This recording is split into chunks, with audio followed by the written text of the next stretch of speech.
नमस्कार मंडळी, जयास किचनमध्ये तुमचे पुन्हा एकदा मनापासून स्वागत। आज आपण पाहणार आहोत एक टिफिनसाठी झटपट तयार होणारी रेसिपी, टोस्ट सँडविच। या रेसिपी करता आपण सँडविच मेकरचा वापर करणार आहोत। चला तर मग सुरुवात करूयात आपल्या रेसिपीला। या रेसिपी करता मी इथे वापर केलेला आहे काही सॅलडच्या भाज्यांचा, ज्या आपण सॅलडमध्ये आवर्जून वापरतो। फॉर एक्झाम्पल काकडीचे स्लाइस, कांद्याचे स्लाइस, उकडलेल्या बटाट्याचे स्लाइस आणि उकडलेल्या बीटरूटचे स्लाइस। एक टिप इथे लक्षात ठेवा, सँडविचमध्ये आपण टोमॅटो स्किप केलेला आहे, कारण टोमॅटोमध्ये मॉइश्चर असतं आणि टोमॅटोचा वापर केल्यामुळे आपलं सँडविच हे ओलं होऊ शकतं। आणि मुले टिफिन साधारणपणे 10 वाजता ओपन करतात, तेव्हा आपले सँडविच हे क्रिस्पी राहण्यासाठी आपण टोमॅटोचा वापर इथे स्किप केलेला आहे। शिवाय टोमॅटो केचप हे आपण सेपरेट त्यांना सँडविच सोबत खाण्यासाठी देणारच आहोत, त्यामुळे टोमॅटोची कमी सुद्धा पूर्ण होते आणि मुले सुद्धा आवडीने ही रेसिपी एन्जॉय करू शकतात। आता या ब्रेडवर मी लावत आहे सँडविचची हिरवी चटणी। ही चटणी मी घरीच केलेली आहे। या चटणीमध्ये मी थोडीशी कोथिंबीर, पुदिना, 2 ते 3 हिरव्या मिरच्या, 4 लसूणच्या पाकळ्या आणि चवीपुरते मीठ इतके साहित्य वापरलेले आहे।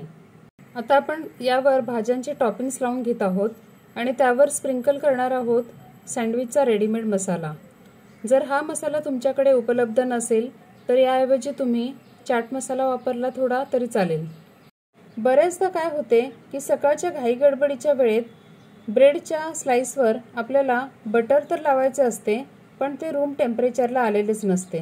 मग अशा वेळेस आपण तुपाचा वापर जरी केलात तरी सँडविचला अप्रतिम चव मिळते।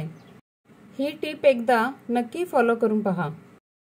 काही वेळेस सँडविच तर बनवायचं असतं, परंतु त्यासाठी लागणाऱ्या पुरेशा भाज्या आपल्या फ्रीजमध्ये अवेलेबल नसतात। मग अशा वेळेस तुम्ही ब्रेडच्या स्लाइसवर नुसतं बटर आणि ही ग्रीन चटणी जरी लावलीत आणि त्यावर दुसरी ब्रेडची स्लाइस ठेवून जरी हे सँडविच टोस्ट केलं तरी सुद्धा तुमचं टिफिनचं काम भागून जातं।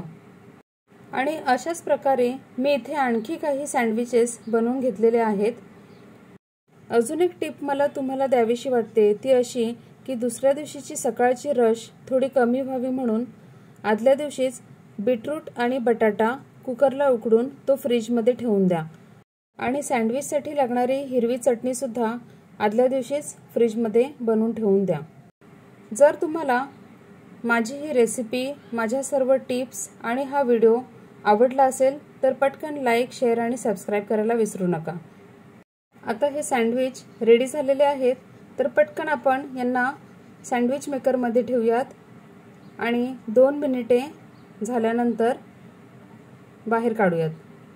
तर मंडळी, भेटूयात लवकरच पुन्हा एकदा एका नवीन रेसिपीसोबत काही खास टिप्स घेऊन। तोपर्यंत खात रहा, खुश रहा, आनंदी रहा आणि माझा हा चॅनल पाहत रहा। आणि व्हिडिओ शेवटपर्यंत पाहिल्याबद्दल मनापासून धन्यवाद। Bye bye.